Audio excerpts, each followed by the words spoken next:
Oh, this guy stole my idea.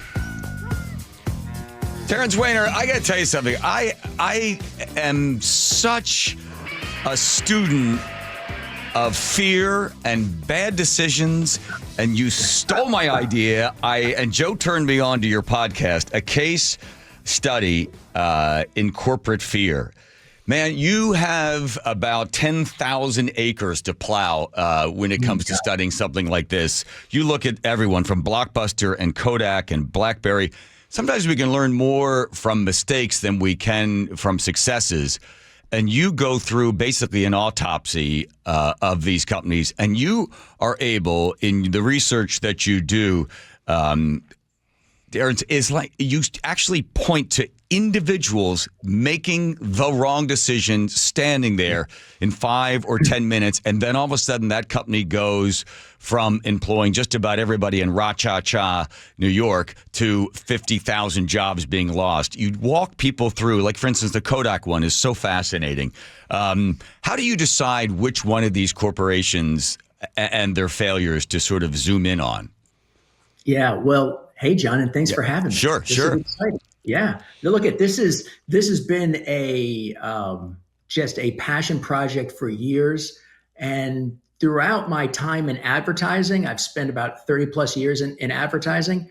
I've seen so many people that I thought were the smartest people in the room, and some clients that were just brilliant, and they still are, just become overcome by, fear of success, even fear of failure, fear of cannibalizing their own products, and when I just started looking at that and I just saw it happen over and over again, I just kind of went back to the beginning, really. And for me, that was Kodak. Yeah. For me, that was a brand I grew up with, a product that I used, how they democratized photography for people with the Brownie camera. They built cameras for NASA. I mean, they created Kodak memories for us. Right? Oh, yeah. Yeah. And it just became this thing. I was like, how did they let that go? And they invented the digital camera. They had an engineer named Steven Sasson in 1975 walk into his boss's office with what looked like a toaster with a lens and say, hey, guess what? This is the future of photography. And they told him to bury it. And they said, just get out, which is really fascinating. But, can I say something in defense of Kodak? Sure. So their margins on their film, right? They basically were printing money. 70 to 80. I mean, they were the dominant, right? Everybody had to buy their film from Kodak. 70 to 80% margin. So, I mean, this thing was just printing cash, right? So you want to protect it as much as you possibly can. And sort of any outside interference that might tip that thing over, it becomes recalcitrant. They just get locked in for fear that somehow the golden goose isn't going to be laying the eggs. They don't want anybody near the golden goose. So they just protected it. And then the world collapsed in around them, right? Can you speak to their fear actually being legitimate? Yeah, look, another thing I like, or I think is really important when I do these episodes is that, I sympathize and I empathize with the position they're in. Like you said, they're printing money, right? Yes. They are in a wonderful position. But, when people are in that position and they want to protect it, fear actually helps them protect it. And in a way, it is a really kind of interesting thing that we all are wired with, is this, thing that clicks in and it helps protect where we are. Yes. It protects us from getting eaten by bears, right? Yes. So here we are, and we have a company that's just doing brilliantly well.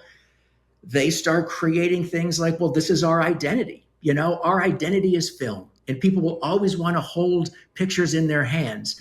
And then they start, building advertising campaigns around that. And then they start believing their own campaigns. And before you know it, fear has helped create this very warm, comfortable space that is just really difficult to disrupt. It takes a very specific kind of leader to break that. In your podcast, the case study in corporate fear, you talk about some of the CEOs that came in there and tried 1986 to 89. That one guy tried to go in there and say, hey, let's look at this other stuff. They had others that were coming in trying to disrupt it. But I thought one of the saddest and most telling, here's the quote, 5 years from now, we'll all be retired. Yeah.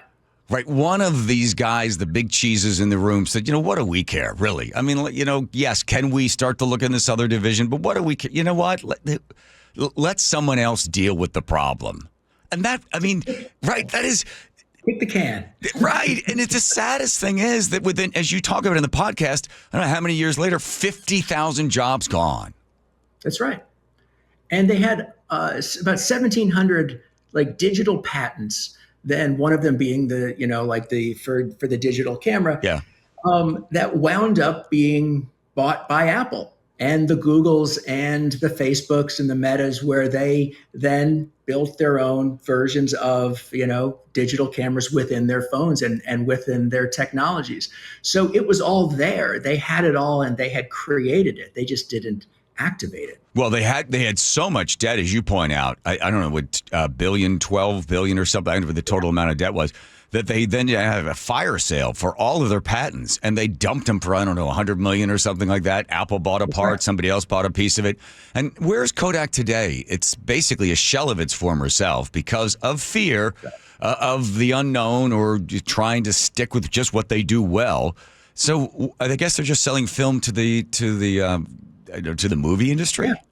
Look, they have a really nice cottage industry of providing film to Hollywood. And there are a lot of brilliant filmmakers who still shoot on film, and a lot of people really love doing that. And there's kind of a retro resurgence of film photography. So you see a lot of film buffs, very much like vinyl making that comeback it did. But they were in position to be Apple. They had the brand, right? Which is a huge part of each of these companies that I really look into is not just the technologies that they have, but they built the brand, right? And where people have invested in it and it meant something to them. And they just allowed that to just atrophy and go away. And, but people still believe in their film and they make wonderful film.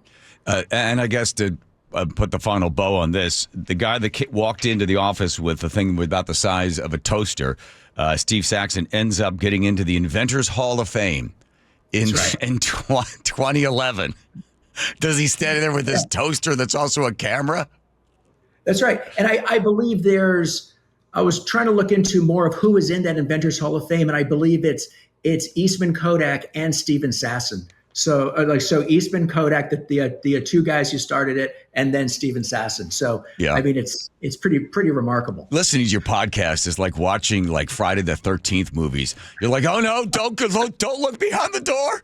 Here it comes, right? Because you're like right there. Because we know what history we're reading the history, so we can see where the mistake happens right there when they tell Saxon we don't want to do it, and then when the others were knocking at the door, the same sort of thing. They were just holding on to it. So as you look at other ones like Blockbuster, I mean, everybody remembers Blockbuster. That's how you spent a Friday night, was walking through trying to find the movie you wanted to watch. You get the two of them, and we'd bring them home. My dad would give 5 minutes on each movie.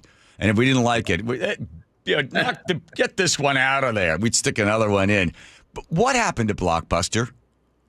Well, it really is fascinating, right? It very much like that. Not only did they really figure out how to expand this world of video rental stores. So over 9,000 stores around the world. Again, the same thing, printing money. Yes. Right? Yes. Then along came, digital evolution comes in. The idea of, Netflix comes along and they have this really interesting kind of quirky idea that I'm going to mail you a DVD. And everyone's like, well, that's crazy. I don't want to go to the mailbox when I can just drive to the corner. And, they kind of chip along and Netflix kind of chugs along. And they have their own moments of fear where they walked in one day to the CEO and the boardroom at Blockbuster and said, hey, we're willing to sell this to y'all for $50 million. How about that? Wait. What were they, Terrence? What were they going to sell? They're selling $50 million to whom? To a Blockbuster. Yeah. Okay. Sorry. So Netflix walks into Blockbuster's headquarters and says, I want to, we're willing to sell this to you and be your online rental service. Okay. Be your movie, distribution through the mail. And they laughed him out of the room. And they said, we don't think there's really a future in that. And then they chugged along and they kept going. And then they created streaming, and everyone thought Netflix was equally as crazy for doing that. And then eventually just, Blockbuster just, kind of got crushed under the weight of their own identity, where they felt, no, we are the music or the movie rental corner shop that people go to. Yeah. And I think one of the very telling pieces within that was that,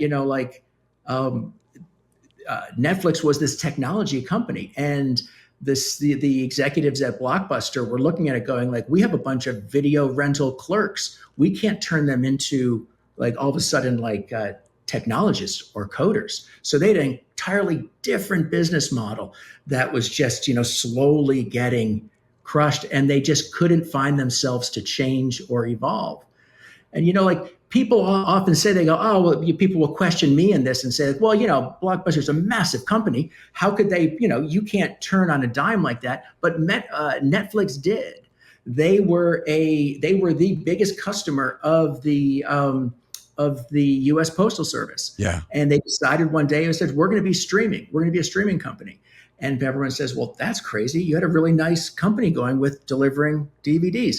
But they did. And they pivoted within a couple of years. They were one of the largest users of broadband. So it really is fascinating when you see what companies can shift and what companies don't. But you also will give corporations the slack, where there's a great book called Positioning. I think it came out in 1987, so obviously before the internet. And they talk about owning, he didn't use this, not his words, owning your lane. The idea is, so if you go to the airport, there's Hertz, there's Dollar, there's Enterprise. Each one of them, they're right beside each other, and they could borrow each other's pencils if they needed to.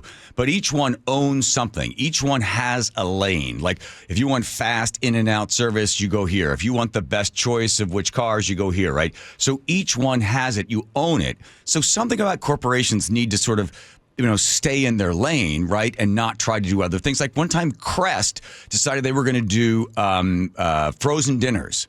Crest, frozen dinners. Well, the problem is that there was a little logo at the top, and people thought that the steak tasted like peppermint, right? They were outside of their lane when they really stay in your lane and do what you do well. Isn't there something to be spoken to for that? Yeah, look, I think that is true. Like people are known. We look at brands and we get into a rhythm of doing things a certain way and liking things for a certain reason, whether it's Nike or Samsung or Sony or Blockbuster. But I think brands take just believe in that too much sometimes. Like they believe in the loyalty of a customer too much. And I think Jeff Bezos said it best when he goes, customers are loyal until someone else shows them a better way. Yeah. So I think, that's what I think was so fragile about a company and a corporation is that unless it's continually disrupting itself, someone's going to come along and disrupt it for them. Yeah. And in the final minutes, how about the obituary that we can read on BlackBerry? Because I loved my BlackBerry. Whatever happened to that thing? I mean, just fabulous, right? And look at, here is a group of people who were utterly brilliant. Like they looked at a network for cell service and completely rewired it. So they understood what disruption was because they disrupted the cell world at that time to allow people to be able to email quicker and faster. Before them, you were allowed to maybe like 10 people could send emails on a cell network. So they looked at that network and said, hey, let's use each of the BlackBerries to be their own line of mini cell towers. So all of a sudden they just blew up that market. But they're the same geniuses. Those brains looked at their product and said, well, people love us for our keyboards, for our little mini keyboards, so we can't change that. And they said, no one will ever type on glass. That's just silly. It's like, what happened? How do those brains, they can't connect those two worlds. Right. And really fascinating. And then away they went. So which one are you digging up next? What are you going to look for next? Yeah, what do you got? Yahoo's going to come next. Which is just very different.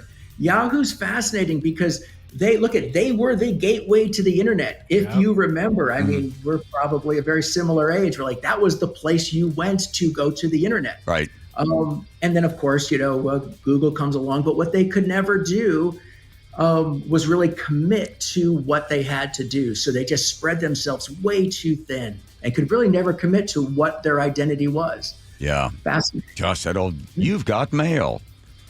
That's AOL. But AOL used to send you the things in the mail. Yeah. Remember that thing? And then like $4 a minute or something That's online. right. Yeah, that was crazy. Yahoo was the yodel.